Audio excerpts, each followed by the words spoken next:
Hi, I'm Ross, Lifetime Natural Bodybuilder. Welcome to my YouTube channel. In this video, I'm going to demonstrate three very simple full body routines done from a home gym environment. So I'm currently contemplating about how I'm going to transition from 3 days a week to 4 and then 5 days a week, which is my preferred setup. Even for full body, I like the higher frequency. Low frequency can be good, but I think the sessions need to be a little bit faster paced to allow for that, to do more work, to do more sets. And the work that we do is quite slow. There's a lot of chatting between sets. It's not particularly conducive to doing a large amount of sets per workout, so I need those extra days. So I'm thinking I'm quite fond of the idea of having one gym session, full body session, or maybe use machines that I wouldn't necessarily have access to, or exercises that are difficult to do in the home gym environment, and then 2 full body sessions in the garage, followed by 1 arm session in the garage, a full 2-hour exclusive arm session, which I think is very, very important. And then I'll do 1 more session in the gym, kind of topping up the week with certain exercises, focusing on certain body parts I feel I need to bring up, perhaps some calf work, some hamstrings, maybe a little bit of delts, stuff like that. So I'm currently working on a full body exercise tracker on Excel. It's a very, very comprehensive tracking system where you'll be able to record your reps, sets and weight, pick the exercises from drop-down lists, and just keep tabs on what you're doing for very long periods of time. If you want to stay on a program for a year, it gives you the option of doing that. You can track your calories and macros and whatnot, set yourself targets, and it kind of gives you color-coded feedback on how well you're doing, how close you are to certain targets. So it's quite comprehensive, and I'll do a video explaining that once I release it, and it'll be on the website for sale on that. Very affordable prices for the amount of work that I put into that. But I think it could be extremely beneficial for people that are serious about getting results on a full body routine.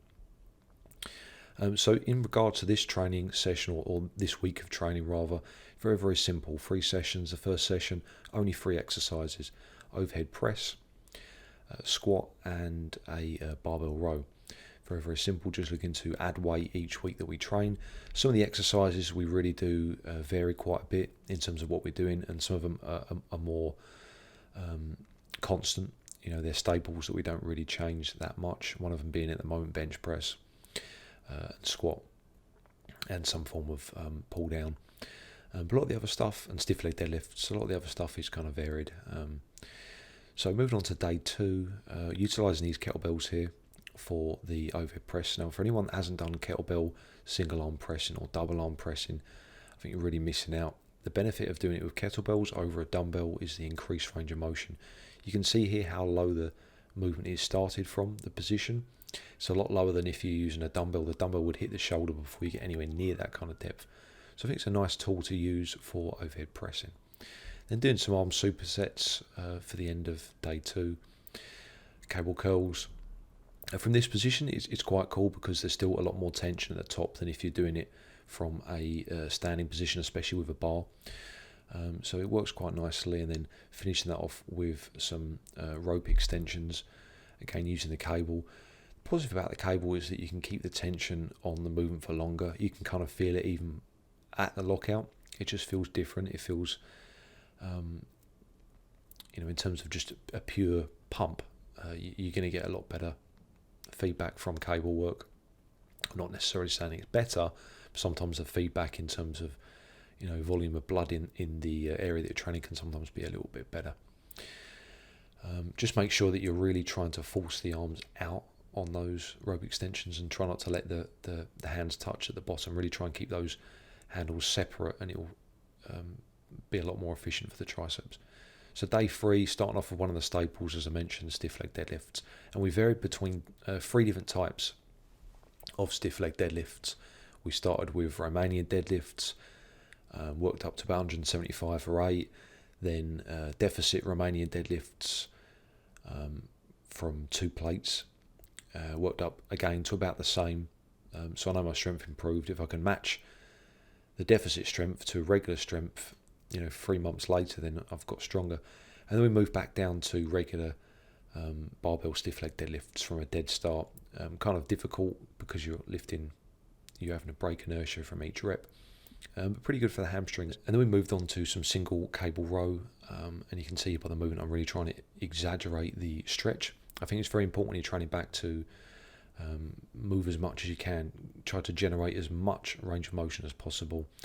It just feels so much better for me personally, so I almost let the cable kind of pull me forwards on any exercise, any kind of rowing.